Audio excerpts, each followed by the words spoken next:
Hi అండి. Welcome to my channel trainees home cooking. ఈరోజు వీడియోలో మా ఇంట్లో నేను చేసుకునే కూర కారం చూపిస్తున్నానండి. సంవత్సరం పాటు కలర్ ఏం మారకుండా మంచి కలర్‌తో ఉంటుందండి. నేనెలా స్టోర్ చేసుకుంటానన్నది కూడా చూపిస్తున్నాను. వీడియో ఎండింగ్‌లో మసాలా కారం చూపిస్తున్నానండి. నాన్ వెజ్ కర్రీస్‌లోకి చాలా బావుంటుంది. నేనెలా చేసుకుంటున్నానన్నది డీటెయిల్‌గా చూపిస్తాను.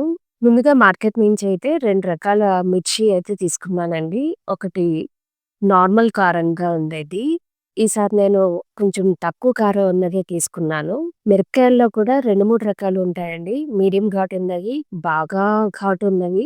అంటే తేజ మిర్చి అంటారు. అవి చాలా కారంగా ఉంటాయండి. సన్నగా ఉంటాయి. మీ ఇంట్లో మీరు తినే కారాన్ని బట్టి మిరపకాయలు ఎంచుకోండి. లాస్ట్ టైమ్ చేసినప్పుడు తేజ మిర్చి కూడా కలిపి ఆడిచ్చాను. కొంచెం ఘాటు ఎక్కువగానే ఉంది. అత్తయ్య గారోళ్ళు మా ఇంటికొచ్చినప్పుడు కొంచెం కారం ఘాటుగా ఉంది అన్నారు. పెద్దవాళ్ళకైనా, మనకైనా అంత ఘాటైన కారం పట్టలేదండి. ఎసిడిటీ అని, అల్సర్స్ అని, గ్యాస్ట్రిక్ ట్రబుల్స్ అని ఇట్లా వస్తున్నాయి. అందుకే ఈసారి మీడియం కారంగా ఉన్న మిర్చి ఎంచుకున్నాను. ఇదిగోండి ఇవే ఒక కేజీ మిరపకాయలు తీసుకున్నాను.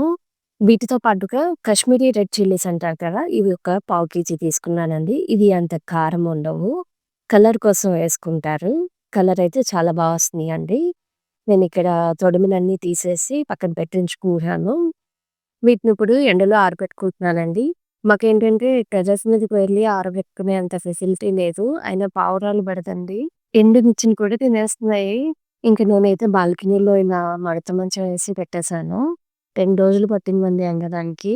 గలగలమంటూ ఎండాలి అంటారు కదా! క్రిస్పీగా. కొంతమంది గింజలు ఉంచేస్తారండి. కానీ నేను గింజలు సెపరేట్ చేసేస్తాను. వాటిని కూడా వేయించి తీసుకుంటాననమాట. అందుకే ఇలా సెపరేట్ చేస్తున్నాను. మిరపకాయలని 2 ముక్కలుగా చేసి గింజలు కొంచెం దులిపేస్తే ఇలా వచ్చేస్తాయి. తర్వాత ఇలా వడియాలు వేయించేటప్పుడు తీసుకునే గరిటె ఉంటది కదా! దాంతో సెపరేట్ చేసేసాను. లోపల మిరపకాయలు నల్లగా ఉంటే తీసేయాలండి అవి. నాకైతే కొద్దిగానే వేస్టేజ్ వచ్చింది. ఒక 5, 6 అంతే. తర్వాత ఇక్కడ స్టవ్ మీద కళాయి పెట్టి ముందు జీలకర్ర వేయించుకుంటున్నానండి. జీలకర్ర అయితే ఒక 200 గ్రాములు తీసుకున్నాను. అవి వేగిపోయిన తర్వాత ధనియాలు తీసుకున్నాను. ధనియాలైతే ఓ పావు కేజీ తీసుకున్నానండి. తర్వాత మెంతులైతే ఒక 50 గ్రాముల వరకు తీసుకున్నానండి. వీటిని కూడా దోరగా వేయించుకోవాలి. నల్లగా రావనవసరం లేదు. తర్వాత ఎండుమిరపకాయలు గింజలు తీసి ఉంచుకున్నాను కదా! వాటిని కూడా వేయించుకుంటానండి. ఇలా వేయించుకోవడం వల్ల కారం అన్నది ఎక్కువ రోజులు నిలువ ఉంటుంది. పాడవదు.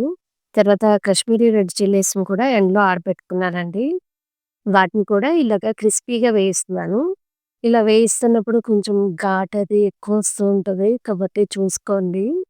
మిరపకాయలు వేయిస్తున్నప్పుడు మెత్తగా ఉన్నట్టే ఉంటాయి. కానీ చల్లారిన తర్వాత క్రిస్పీగా అయిపోతాయండి. సో, చూసుకొని వేయించుకోండి. ఇట్టే నల్లగా అయిపోతాయి. కంటిన్యూయస్‌గా ఇలా కలుపుతూ ఉండాలి. నేనిక్కడ కొద్ది కొద్ది క్వాంటిటీస్‌లో తీసుకొని ఇలా మొత్తం అన్నీ కూడా వేయించేశాను. ఇవన్నీ కూడా వేడి చల్లారిన తర్వాత ఇప్పుడు పిండి గిన్నె దగ్గరికి తీసుకెళ్ళి కారం ఆడించేశానండి. అంటే ధనియాలు అయన్నీ కూడా కలిపి ఆడించేశాను.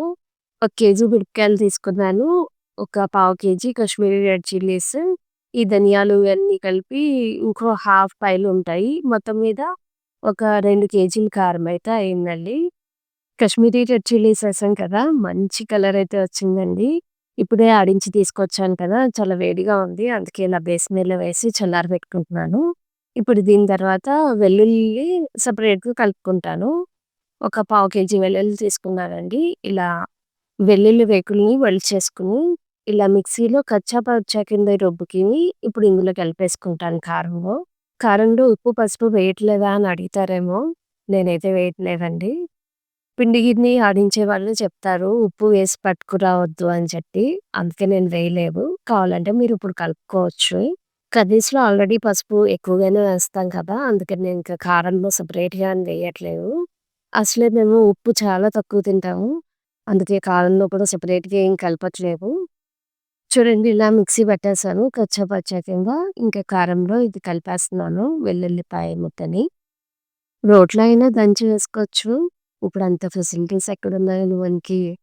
అందుకే మిక్సీలో ఏసేసానింక. వెల్లుల్లిపాయలు అంతా కలిసేటట్టు బాగా కలుపుకోవాలండి కారం. మొత్తం అంతటికి పట్టాలి. దీని తర్వాత ఇందులోకి కొద్దిగా ఆముదం అయితే వేస్తున్నానండి. ఇంట్లో కొద్దిగా ఉంది. ఇది ఎందుకు చేస్తారంటే కలర్ అలాగే ఉంచుతుందంట. అందుకని. కొద్దిగా ఉంది కదా అని వేసేస్తున్నాను. కారం అంతటిని కూడా బాగా కలుపుకుంటున్నానండి. ఇదివరకటి రోజుల్లో అయితే కారాన్ని బయటే స్టోర్ చేసుకునేవారు. డబ్బాల్లో వేసుకొని పాడవకుండా ఉండేది. కానీ ఈ మధ్య కాలాలు ఏంటో తెలీదు. అంటే కోల్డ్ స్టోరేజ్‌లో మిరపకాయలు పెట్టడం వల్ల ఏమో తెలీదు కానీ, అంత ఎక్కువ కాలం నిల్వ ఉండట్లేదండి. ఖచ్చితంగా ఫ్రిడ్జ్‌లో పెట్టుకోవాలి. అందుకని నేను ఫ్రిడ్జ్‌లోనే పెడతాను. ఫ్రిడ్జ్‌లో పెట్టినప్పుడు డబ్బాల్లో అంటే ఎక్కువ ప్లేస్ పట్టేస్తుందని చెప్పేసి నేను ఇలా జిప్‌లాక్ బ్యాగ్ అయితే తీసుకున్నానండి. జిప్‌లాక్ కాబట్టి బావుంది. కవర్స్ కూడా స్ట్రాంగ్‌గానే ఉన్నాయండి. నేను అమెజాన్‌లోనే తీసుకున్నాను. ఇప్పుడు మొత్తం కారంలోంచి ఒక సీసాడు కారమయితే పక్కకు తీసి ఉంచుకుంటున్నానండి. ఇది నాన్ వెజ్ కర్రీస్‌లోకని చెప్పి మసాలా కారం ప్రిపేర్ చేయడానికి.